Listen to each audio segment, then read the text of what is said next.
be happening. Yeah. Or when I, yeah. Cool. Yeah, exactly. So I think Fred just turned it on to record. Okay, I think we might get started. So welcome everybody, and happy hump day. I think it is. It's Wednesday today. Or is it Tuesday? This week's flying by. No, it's Wednesday. So this afternoon we're having a presentation by Desna Whaanga-Schollum, who is from Mahe in the east coast of Aotearoa, New Zealand. And Desna does lots of amazing things. She's really active in a lot of different spaces, but she's a couple of things. She's a co-chair of Māori and Indigenous Design Network, Ngā Aho, and she's also the Māori Communication Advisor at Sustainable Seas National Science Challenge. Also, Desna has a close connection to the work of Intercreate. She hosted an amazing, co-hosted with Joe Tito, one of our prior trustees. We had an amazing residency on her ancestral lands back in 2017, and that was where I first met Desna, and today she's coming to talk about her work, her place, and just to share some insights from her perspective. So welcome, Desna. I will turn off my camera now and I will let you take the floor.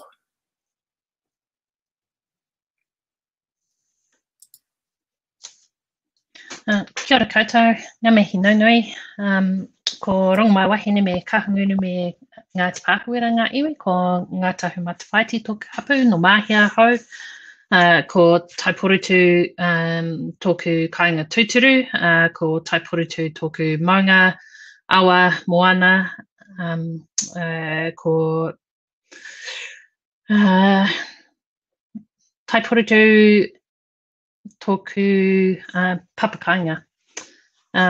Ko Desna Whaanga-Schollum tōku ingoa. My name is Desna Whaanga-Schollum. Ngā mihi nui. So greetings, and thank you, Tracy, for inviting me to contribute to your guys' kaupapa. Really, really nice to hear about some of the kōrero that you've been having so far. Forgive me if I stuff things up slightly because I'm not very, haven't actually sorted out all the tikanga on this side of things. So Tracy, the click-through thing is not working. I might get you to click it through. Awesome. So I wanted to share a few different ideas, I guess, about my practice in relationship to the environment as a whole, which includes the moana, the sea, which is, the space that you've been focusing on.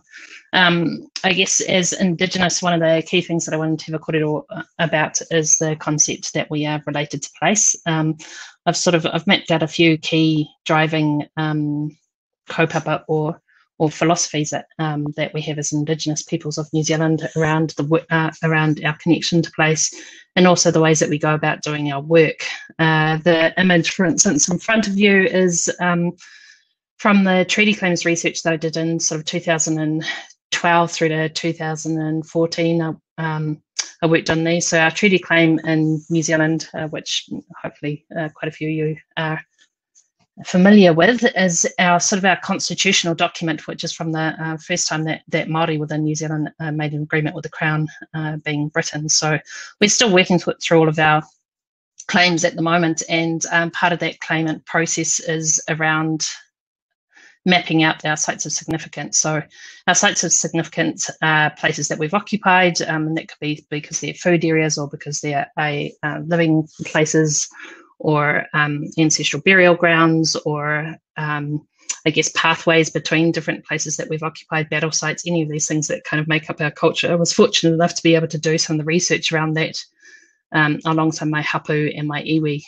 One of the key things that really stood out for me during that time was the concept of Kaitiakitanga and also mana, so living in relationship with our places.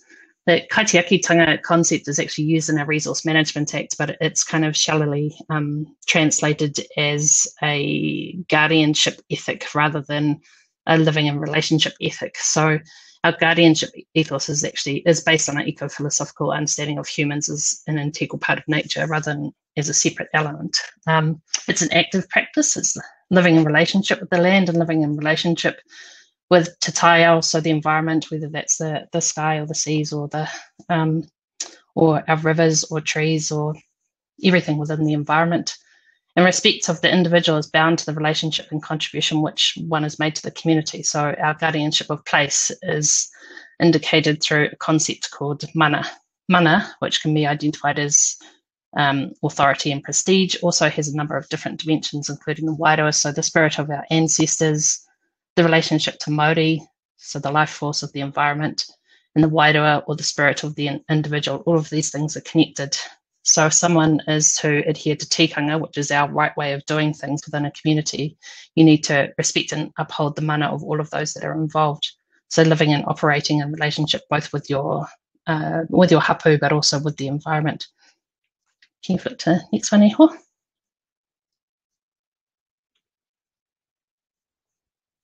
Tracy, sorry, thanks. This image here is, which I think Pasha would have talked to you a little bit about last night, is one of our waka haurua, so our original voyaging waka, which we're used to and have been recently, again, navigate the entire Pacific. There's a Faka Papa, so a genealogical connection through these waka to all of the people that live around Moana Nui a Kiwa, so the Pacific Ocean. The double-hulled waka were our way of connecting from one place to another. There's histories that go with them that are shared about our connection to place, and understand that Moana Nui a Kiwa, the ocean of Kiwa, is our ancestor. One of these is Hawaiki Nui, Hawaiki Roa, Hawaiki Pāma Mao. So these are the markers of Moana Nui a Kiwa, our navigational landscape, which also includes the stars and our relationship to our homelands.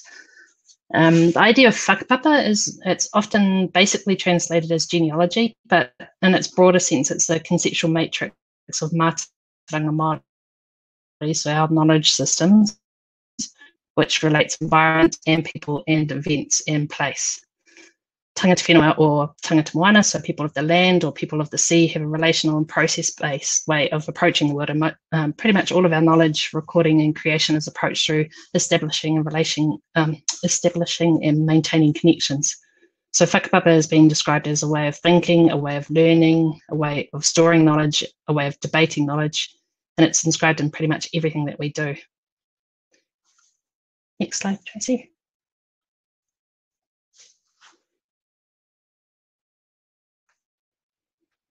Whakawhitiwhiti kōrero. This image here is from one of my marae, so one of my iwi or hapu or tribal houses at home. So it's like a community hall where we sleep. We make pretty much all of our important decisions together. We talk about our lands. We talk about our relationships with each other. We talk about our relationships to the community. We have our funerals here, weddings, and we maintain our relationships with each other and our ancestors. So all of the carvings that you can see on the walls there and the ceiling, etc., tell stories of our ancestors, who they are and how they're connected to that particular place. And some of the weaving that you can see in between that carving also tells stories of the flora and fauna that are from that particular place. So those collective forms kind of define what success looks like for us for that specific context, and therefore what evidence is required for evaluating whether those things are valid in terms of what we see as things that we need to do to move forward. And we also talk about how the evidence might be gathered within those places. So on a day-to-day basis, I work through all of those values that I've learned in places like this, which are things like whakapapa, establishing and maintaining connections, hikoi, which is spending time with the environment, kanohi kitea, which is connecting with people, tikanga, respectful process ways of doing, wānanga, which is a in-depth knowledge sharing format, and tiaki, to hold and trust and care for others. I've also learnt within these collective spaces to work alongside others in a pretty iterative, inquisitive, generative, and very practical manner. So marae titaology, we call it, because we're always in the kitchen cooking together. Next slide, Iho. I've contributed my skills and my networks and my time to creating opportunities and create and grow opportunities and visibility for Māori. Pretty much has been entirely my work for about the last 23 years. This work always sits in relationship to the idea of Rangatiratanga, so a leadership model which is underpinned by relational ways of being for our people in place. I actively seek to find what the story of the place is, who are the people of that place, how is their identity known and lived and navigated, and how might my tools and knowledge support that. This image here is a Māori leadership wānanga series, which I ran a couple of years ago, where we were working with wahine Māori women within the health industry who are directors and sort of heads of hospitals and practices. And essentially what came out in those forums is that we need to be reminded about who we are and what our identity is. And often some of the structures that we work within have taught us to chop ourselves off from our ways of knowing and doing and being and our connections with the environment. So a lot of the time that within that particular wānanga series, we spent reminding these wahine that they are healers and that they are of a particular place and to draw upon their ancestral knowledges. Next slide, Eho.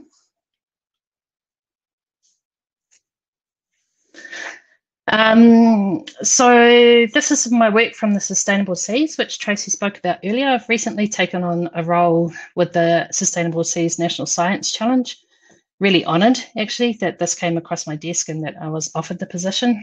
It's pretty amazing work to be involved in. We're bringing together scientists and social scientists, economists and experts in mātauranga Māori and policy from more than 30 organisations across the country. We're developing knowledge and tools and resources for ecosystems-based management in Aotearoa.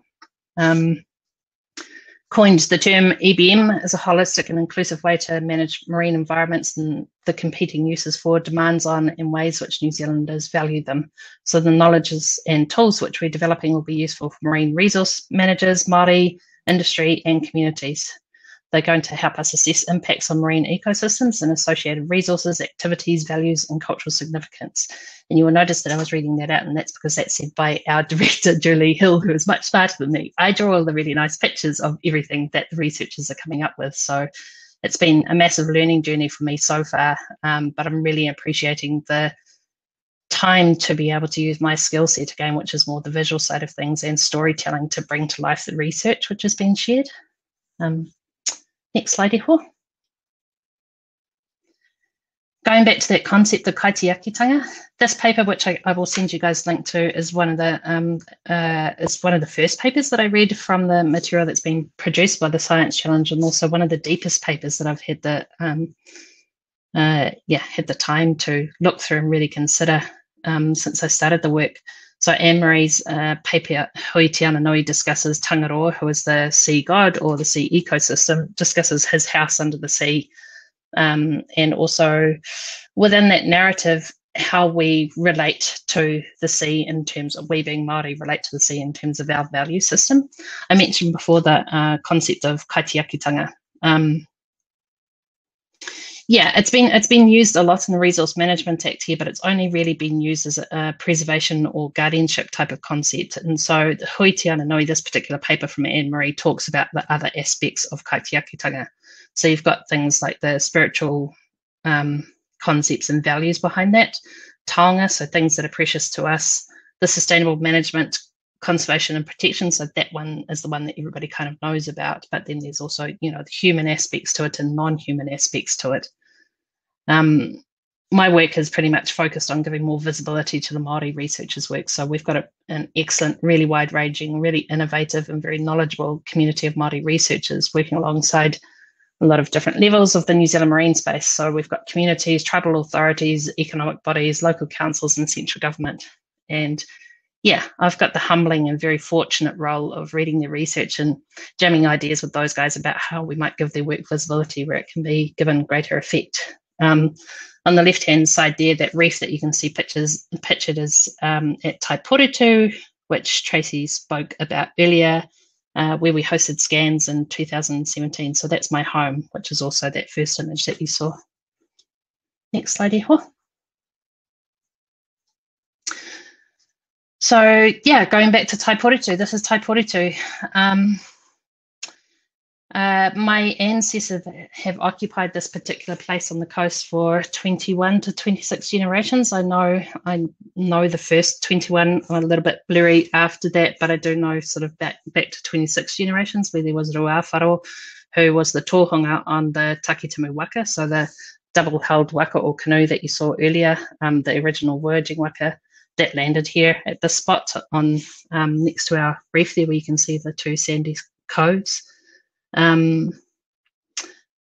I always feel when I go home a sense of place and a sense of responsibility, but also a really strong sense of connection to that environment because my ancestors are inherently a part of that landscape. So I guess something that I'd really like to have you guys to consider when you're moving forward is, when you think about your own practices, how do you nurture Māori, so life essence and wairua, the spirit of the environment, and also thinking about our ancestors before us and behind us, and how we bring the work that they've done to the table so that we can think about when we're making decisions what we're going to do for the next 21 generations after us as well. So I'd like you to have a think today about who you bring to the landscape of your practice. Tūturu whakamaua kia tēnā, haramai te toki, homie, huie, tai ki e. Ko matu e ho. That means finished.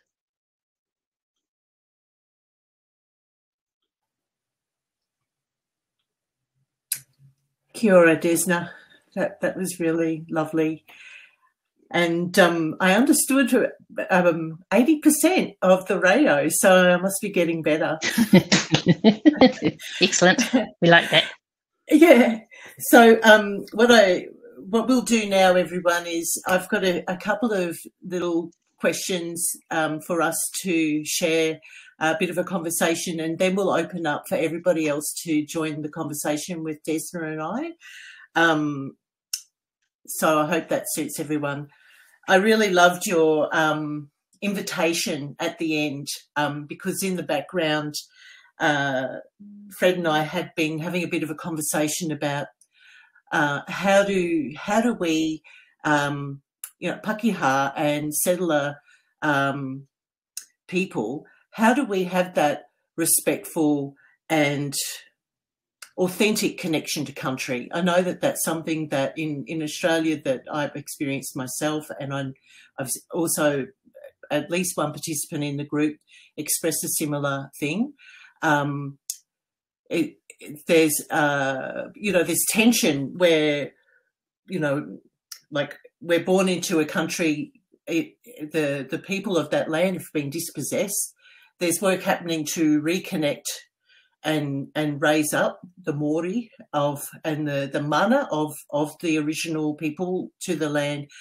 In that process, how do we as allies or and friends and reconcile and move on together? So it's sort of, it's how do we, do it in a way where we're not appropriating culture, where we're considering our own and acknowledging our own part in this.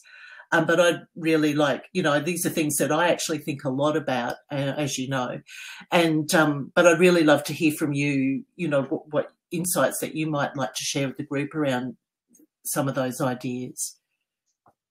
I think one of the things that's really struck me with the various Indigenous forums that we've had tauiwi or non-Indigenous join us in them is that often within non-Indigenous worlds, you're not really necessarily invited to bring your whole self to forums or to work. You're only invited to bring what your job title is and what you're supposed to do for that particular moment. And I think it's quite a healing process when you actually start to really understand what your Faka Papa, what your history is and where your ancestors come from and what the journey was for you to arrive at this particular place right now.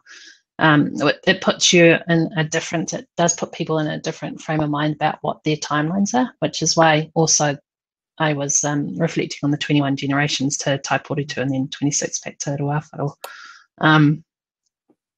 When you start thinking about change over that period of time and where you come from, then I think it's really grounding and gives you a sense of continuity and a sense of responsibility.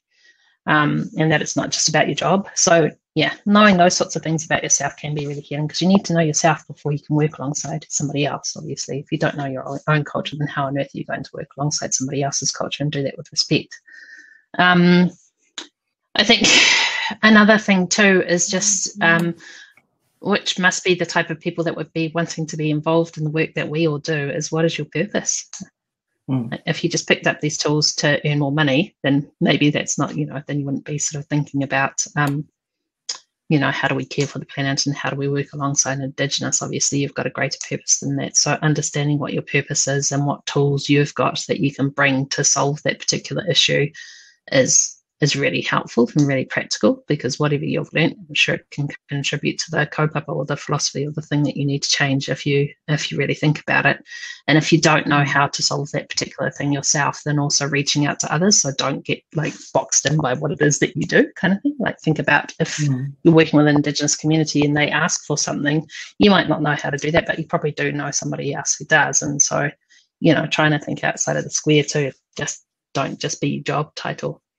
Some of those really, they seem like really simple things, but often things that we're not taught to do within our careers. So yeah, I think that's a great point, because I'm reflecting on the first time I did went to Scans in 2013, and we had and I can't remember the name of the protocol, but we all sat in a circle and introduced ourselves according to not our job title, but it was our mountain and our river. And that was, if you could tell me the proper name for that, but there is that formal ceremony. And what was really nice that I saw, it was like really nice for the people who, in a Western context, had big names, that we were all equal in that space. And that, that sometimes, like you say, that job title can sometimes be used as a way to hide, to hide it behind, or that's your mask that you present. And I loved what you just said about bringing your whole self to the table, I think it's being really aware that if you're asking to work with Indigenous people, then Indigenous people are of place. It's not like we turn up to a place and like take off, like today I'm going to be Pākehā. I'm going to take off my cloak of being Māori and I'm just going to be my job. No, because I am always Māori. So, I think it's asking yourself if you're willing to step into that space and be your whole self as well. We don't get to, as Indigenous, opt out of being Indigenous. So yeah. And that sort of, for me, leads on to, actually for people being okay with being vulnerable in that space and trusting that you be held by that community, I think, too. Which, I think in Western society we're not encouraged, to be vulnerable. And I think COVID's been a great example of how actually if we're not vulnerable, our vulnerability is also our strength. So once you're open and bringing your whole self, then there's a strength to that as well. I'd love you to, thank you for that. I'd love you to talk a little bit more too about the Kaitiakitanga. My very slow pronunciation. I'm seeing lots of words within that word. I mean, when you said it, I'm like, oh, I know what kai is. I know what tanga, so I'd love for you to maybe delve into that a little bit more, because I think it's such an, it's really sort of getting to some of the things that we're exploring here. Yeah. Well, I mean, that breaking it down is a good way to do. So the kai is in that you're feeding the notion of tiaki, which is to hold and trust, or to administer for others, or to look after them, or to share and protect. So that kind of guardianship, but in relationship type of responsibility. And then tanga is the active part of it. So the doing. I think Well, basically, I mean, the term itself denotes that it has spirituality in it, it has connection to place, the environment in it, and it also has the human element in it, and it speaks to things that are of value to us. So it's quite a holistic kind of concept, as opposed to sustainability being considered that you've got to look after the environment and it's something separate from you. Kaitiakitanga denotes that you are a part of the environment. So yeah. There's not a chopping back and forth between the two, and also it's not conservation, it's living in relationship with, and that's two quite different concepts. So conservation kind of removes people from the environment, and it means that it's other, and yes, you might be locking it up in a glass box to look after it, but it means that you stop having that relationship with it, which takes away the kind of respect element, I think, as well. Yeah, so it's a holistic concept, and it does it really talks about the fact that we're all descended from the environment. Yeah, I don't know, I can send you an essay if you'd like to read one. Yeah, no, I mean, I think that's what I like so much about it, and it's a theme that's been coming up is, that we're not separated from the places where we live. We're a part of There's those a really places. nice, actually, which I'll send you guys through the link to this, but some of those cards that I've been making for the Sustainable Seas, where they explain the Kaitiakitanga, so the spiritual beliefs and values. So under this explanation, it's got that values are the instruments through which Māori make sense of, experience and interpret the environment. Kaitiakitanga and Māori, so Māori is the life essence, intimately connected. Māori is a divine spark and presence which gives all things animate or inanimate quality, vitality, meaning, value, poise, longevity, and mana.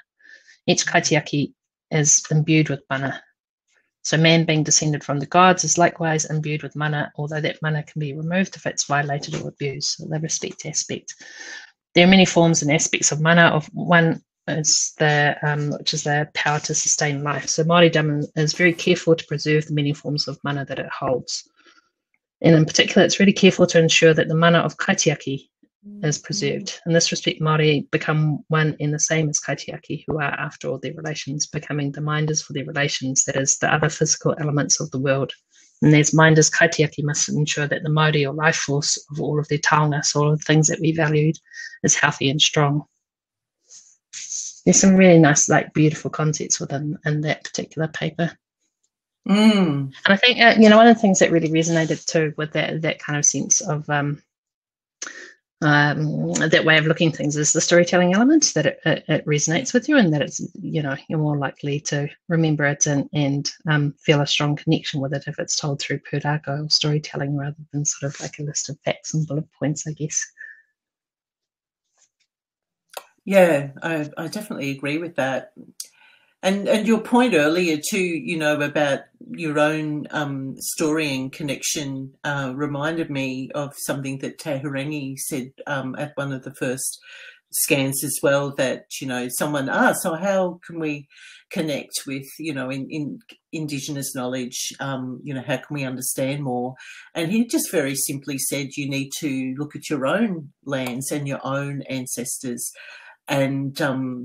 And I think that, that's an amazing point, because I think that opens up a deeper understanding of our humanity, our beingness in the world once we engage with that, even if it's uncomfortable and unpleasant, that I think that's a necessary step.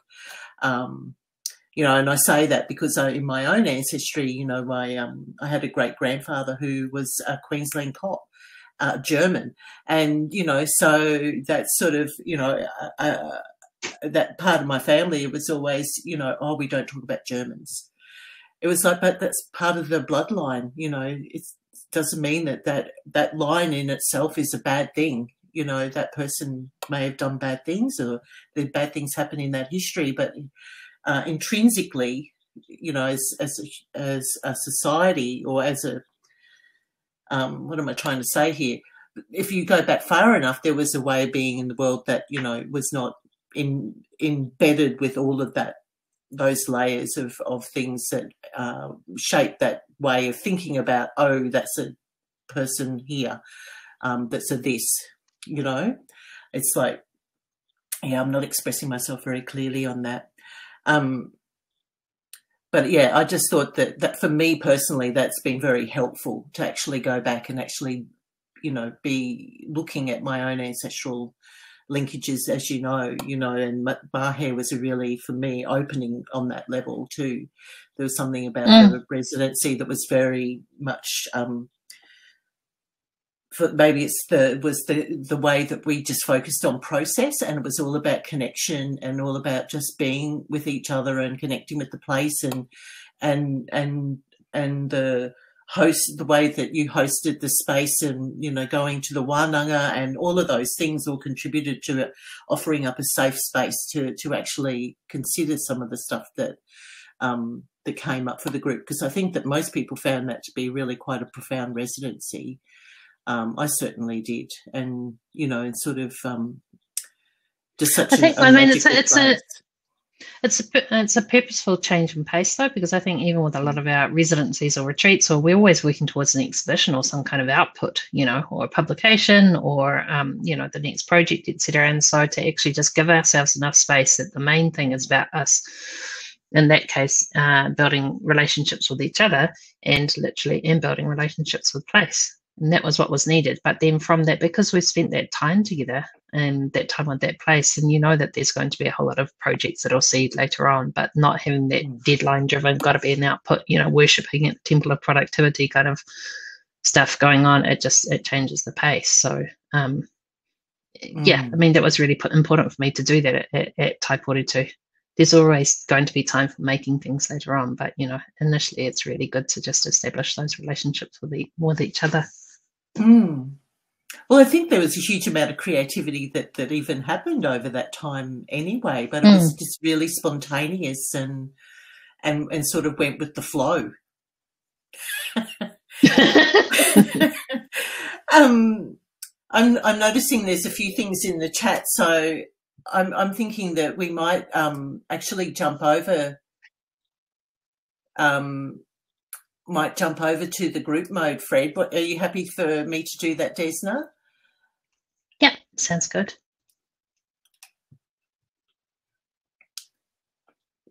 And yeah, there's some really interesting comments coming through.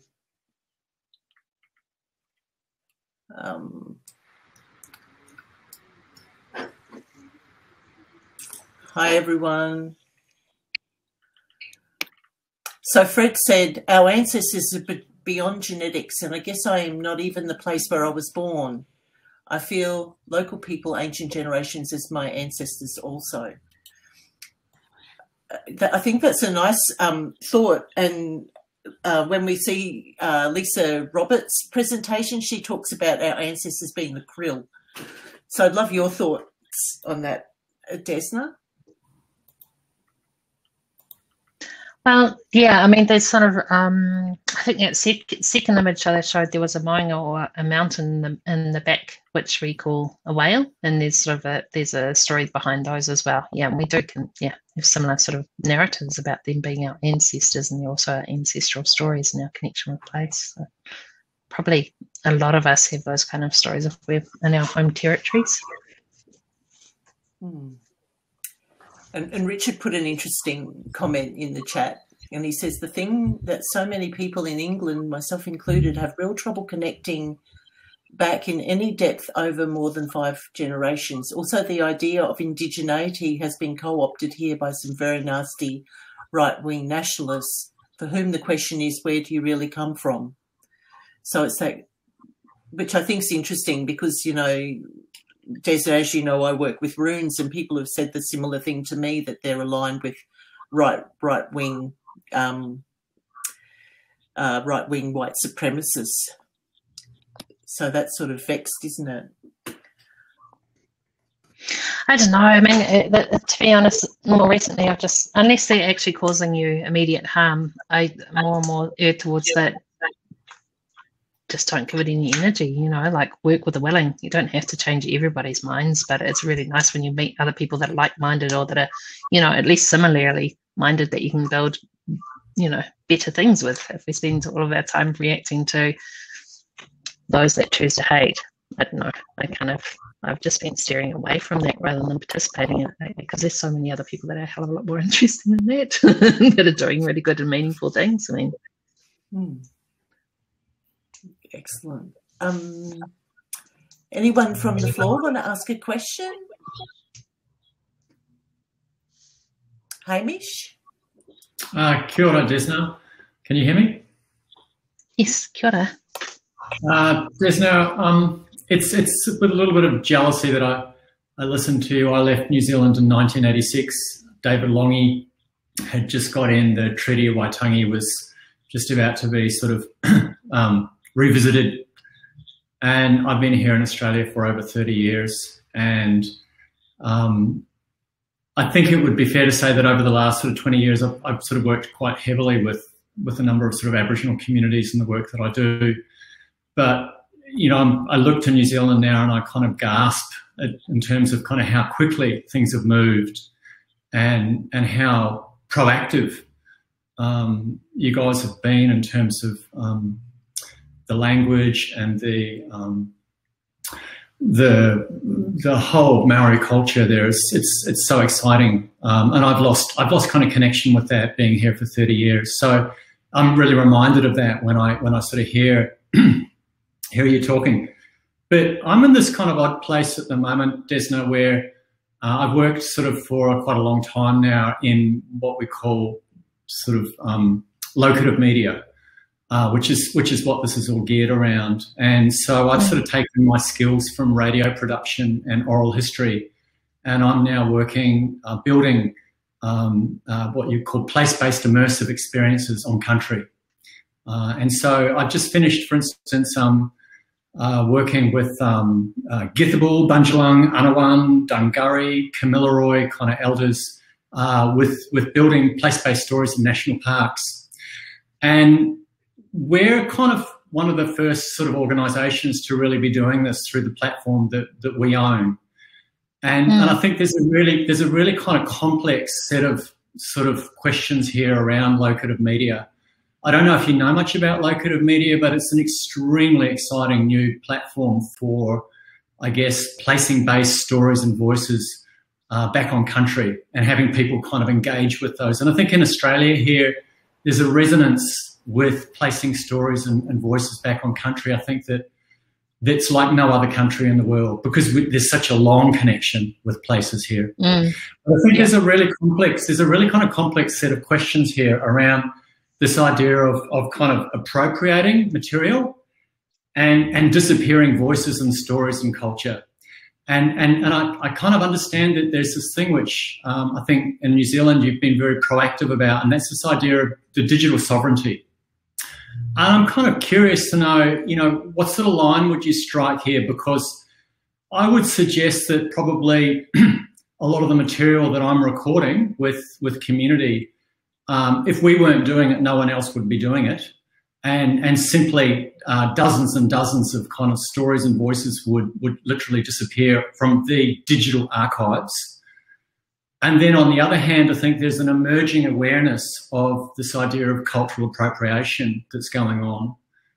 I'm just curious to hear what you might say to that.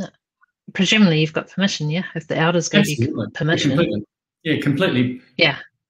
But that has changed over the last 10 years. We've been doing it for 10 years now. Their knowledge. So, I mean, yes, the treaty came around that because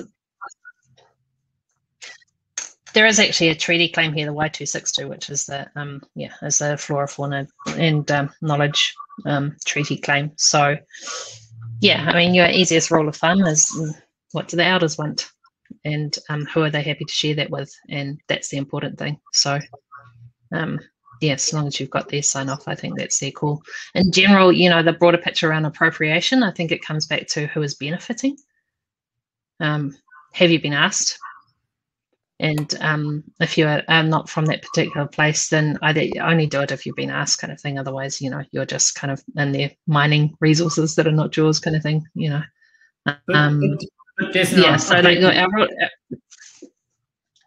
Have you been asked in Aboriginal community is not an easy question, because it depends on who you've been asked by, it depends on who's got the authority, it depends on, these are complex situations. And for example, I'm working on a project, or I'm trying to work on a project out of Toowoomba here in Queensland, and there's native title contestation.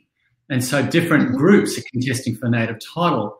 And, the goalposts will change very quickly. And then there's sort of rivalry kind of among kind of the different families there.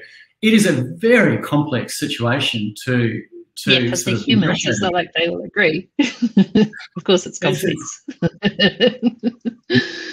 Not all the people in like one iwi, even if you've only got a couple of thousand, are going to think the same things. I mean, just because you're an iwi doesn't mean that you stop being human. So yeah, it's complex. It's bloody complex. All human history is really complex, and authority is complex. Now legal systems are complex, but I guess you've just got to have enough sort of integrity to make sure that that the benefit is going back to the community, and that you've asked in the right places. And if you don't have clarity on those things, then don't march in there and do it for the greater good, because it won't be for the greater good, kind of thing. So yeah, I think you generally know when you've that you've got you've asked the right people, and that you're working with the right people for the right reasons, kind of thing. Yeah, thank you.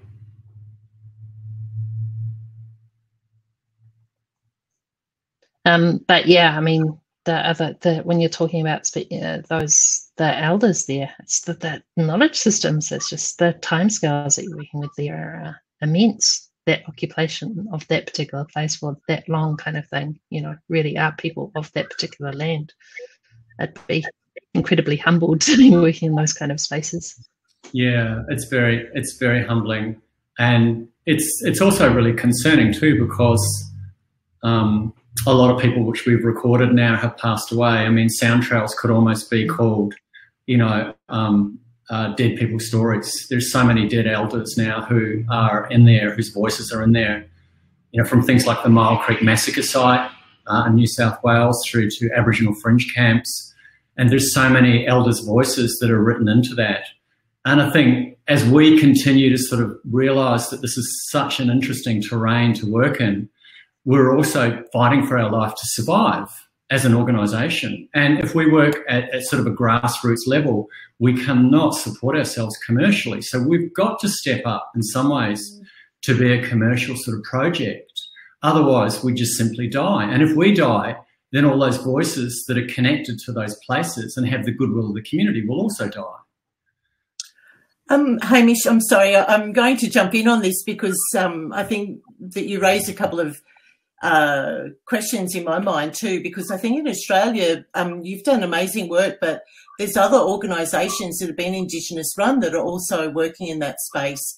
So I think it's from my perspective, and it's just my opinion, that's part of the conversation that needs to be had is the stories that you're recording, they might be embedded in sound trails, but it's also having the acknowledgement of organisations like iTracker and Nailsma and Indigital and all the other organisations that are actually also doing the work. And in my mind, that as much as that work could happen from the community, as Desna said, from people that, and I agree with what Desna said, if the elders trust you with the story, then that's great. But I think that we enter into that space in non-Indigenous people, we have to take with us an awareness that there's already things happening in that area too that are being spearheaded from Indigenous people, and we need to respect that, that might be something that we might be actually causing more of an issue than we intend to, when, like you're saying about the controversy around two communities in native title. I think what you raised for me is really interesting because it sort of calls to some a lot of how complex it is and how we try and navigate that. So yeah, sorry, that was just like dreaming of consciousness stuff, but yeah, I think for media producers, we need to understand who else is playing in the space. I think that's the short thought from me. Sure. Yeah, I mean, if there are Indigenous bodies, it'd be worthwhile having a chat with them and see if you can have some kind of partnership, and then at least you can look to navigate that space more safely, or maybe you work alongside them to create what good practice or what ethics might look like, and continue to build a long-term relationship with an Indigenous entity be a really good way to kind of move that kōrero forward, I think.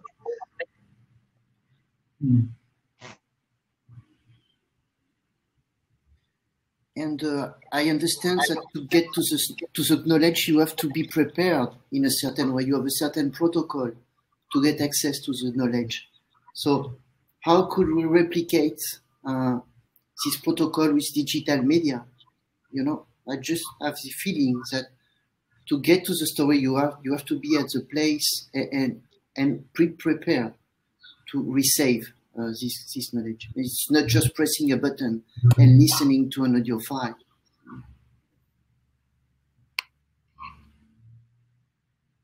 Most of the ethics type of spaces that I've worked in is usually it's the same thing. It comes back to relationship. Is that if you've got if you can have a ongoing, long-term relationship with another entity that works in that space that's Indigenous, and the conversation continues to evolve. And it becomes therefore more about the relationship than the product that you've created or who owns the product. It's sort of like, where does that knowledge sit long-term, and how's it building a relationship? How is it building practice? And maybe, I'm sure some of the issues that you guys are coming up against are issues that other people are facing too, or other entities that are facing. So, sharing those barriers and challenges and then trying to figure out ways together is, it moves it beyond sort of owning stuff and more about like, why are we doing this and who are we doing this with? And that longer term goal. Yeah.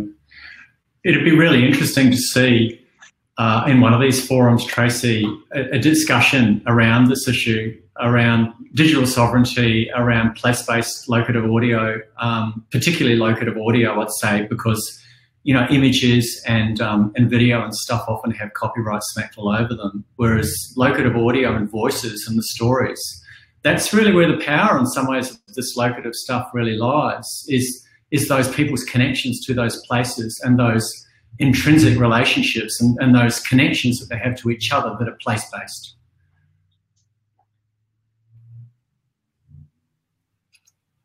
We've got the session coming up on Saturday. I think I can add that into into what we're going to talk about. And I encourage everybody, if you've got resources that can, that we can add into that discussion, that would be really great. So, Desna, we're having a session on Saturday that's looking at law and ethics and ways of engaging, that are appropriate. And this really touches on things like cultural IP and cultural appropriation. Oh, awesome! Yeah, I could. You can join us if you want to. Material on that space I'd send you, that I can send you through to geek out on if you like to see some of the things that we're doing here and that some other Indigenous entities are doing for sure. So, I would love that. Please send through. It'll keep me busy every morning as I'm updating this never-ending document. Do we have another question? We've got about 5 minutes left. We'd love to hear from some of you other beautiful people.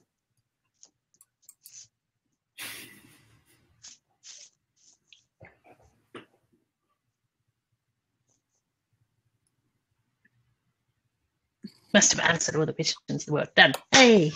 Hi. I don't have a question, but I just want to say something that resonated with me. You said to look to our own ancestors and see where we are coming from, and to look to our own identity in order to engage with another culture. So I found that was really interesting, and it's very helpful to be able to understand another culture or another practices, and to see the similarity in practices from your own culture and your own ancestors, because I believe that people long ago who lived near the in the country and in rural areas, they had a lot of common things in practice. They look to the environment as a partnership. They look to the trees, like for instance in my culture, in my religion, we revere trees or the sun or bodies of water, because to them as beings as well. It was really interesting that you said that, and I think if we all go back to our ancestors, we'll find a lot of common things. So I think it was really an important point. So thank you. Well, it's not too hard to conceptualize that before industrialization, that we all would have been living in relationship with the environment. I mean, that was, until we kind of compartmentalized ourselves and made work a certain amount of hours, and that you've got to, kind of all the barriers that industrialization puts up, we would have all had to have lived within the environment. Actually, that just made me think about the residency at Te Mahe, and I was sitting next to a young Māori artist, and we were Tereni, and I was carving symbols into little bits of wood. I was making runes, and the symbols that I was using, which were really derived from Nordic traditions, they were similar to the symbols that she was using in her own art. She does nail art and painting. And then, so we started to work together. It was this lovely collaboration that then came out of that, where we both made our own things, and then we took them down to the ocean, and she did a karakia, like a song or a prayer, and we released them into the ocean because, we found this beautiful point of commonality between our ancestral ways of knowing. So, yes, totally resonates with me what you just said, Gita. Yeah, I love the whole concept of looking to your ancestors. And also, I think it helps with appropriation, art appropriation, which is a big issue. It helps to find your own symbols and your own ways of knowing. And maybe you combine things, but at least you know where your symbols or where your ideas are coming from.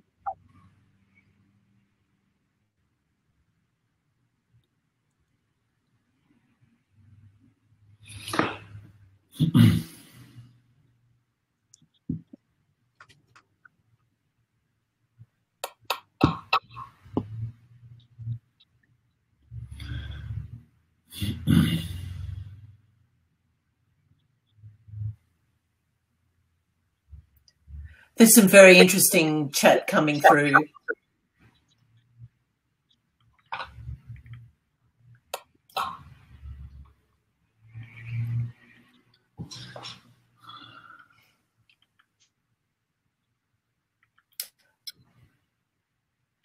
Fiona's making a very strong point. She says that she feels very disconnected from her ancestors. They live where industrialisation took off in the dark satanic mills of Yorkshire, UK. I have ancestors from Yorkshire as well. They're probably Vikings, even.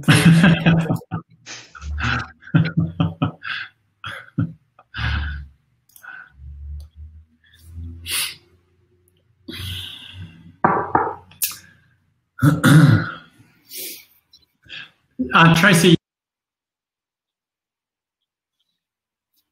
up for us to add into, or are you just going to curate that yourself?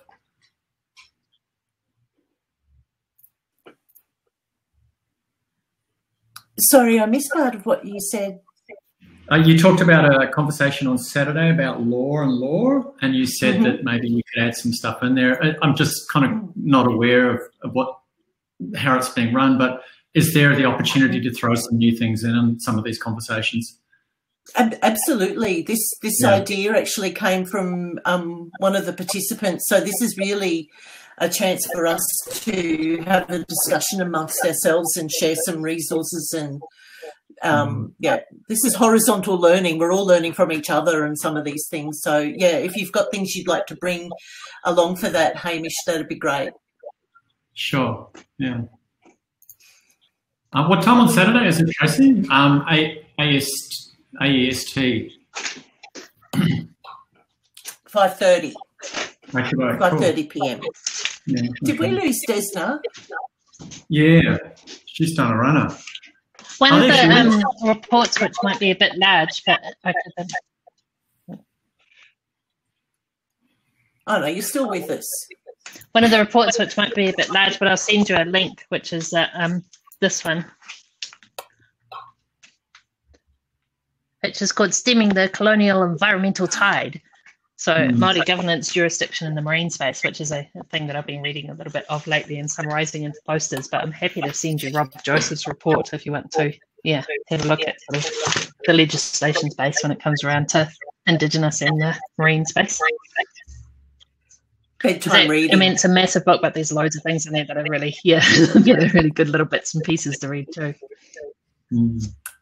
That would be fantastic, Desna. I mean, the sort of reading that I've been feeding in is all levels of reading, from really academic to reports to videos. So, yeah, anything that you think would be helpful, I'll add it into the reading list, but that would be great for those of us who are not scared by legislation.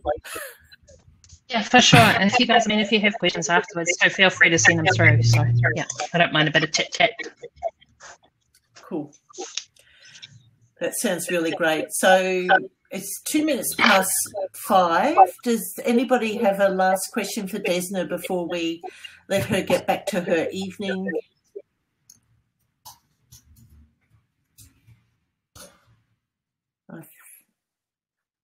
I think everyone's looking. Not me, not me.